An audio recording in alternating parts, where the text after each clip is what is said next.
সিদ্ধ ডিম এইরমভাবে লম্বা লম্বা করে কেটে অল্প করে চিড়ে দিয়ে ভাজলে কিন্তু তার মধ্যে মশলা ঢোকে আর খেতেও টেস্টি হয়। আমি ডিম এইভাবে কেটে ভেজে নিয়েছি সিদ্ধ করার পরে। ওই কড়াইয়ে আরও কিছুটা তেল গরম করে শুকনো লঙ্কা ফোড়ন দিয়েছি, তারপর কুচিয়ে রাখা পেঁয়াজ দিয়েছি আর কুচিয়ে রাখা রসুন দিয়েছি। আপনারা চাইলে থেতেও করে দিতে পারেন, তবে আমি কুচিয়েই দিয়েছি।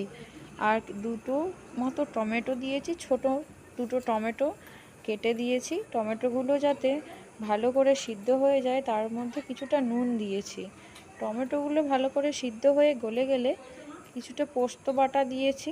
পোস্ত বাটাটা ভালো করে নেড়ে চেড়ে নিয়ে একটু ভেজে নেওয়ার পরে হলুদ গুঁড়ো, জিরে গুঁড়ো, ধনে গুঁড়ো, লঙ্কা গুঁড়ো দিয়ে আর একটু কিছুটা পরিমাণ মতো মিষ্টির জন্য চিনিও দিয়েছি। চিনি দিয়ে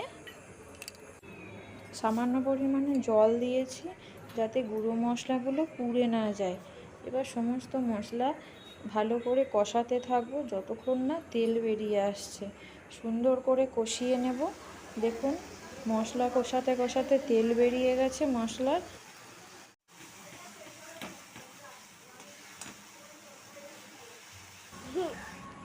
ব্যাস কষানো হয়ে গেছে।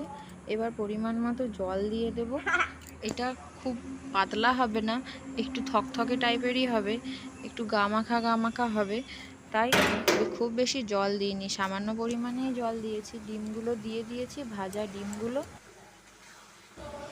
ব্যাস জল শুকিয়ে গেলেই আমাদের রেডি ডিম পোস্ত। নামিয়ে ফেলুন। এবার গরম ভাতে পরিবেশন করুন এই ডিম পোস্ত। দেখবেন বাচ্চা থেকে বড় সবাই একদম চেটেপুটে খাবে। দেখুন কত সুন্দর দেখতে হয়েছে। যাই হোক, আমার রান্না কীরকম লাগলো অবশ্যই কমেন্ট করে জানাবেন। আজকের মতো টাটা।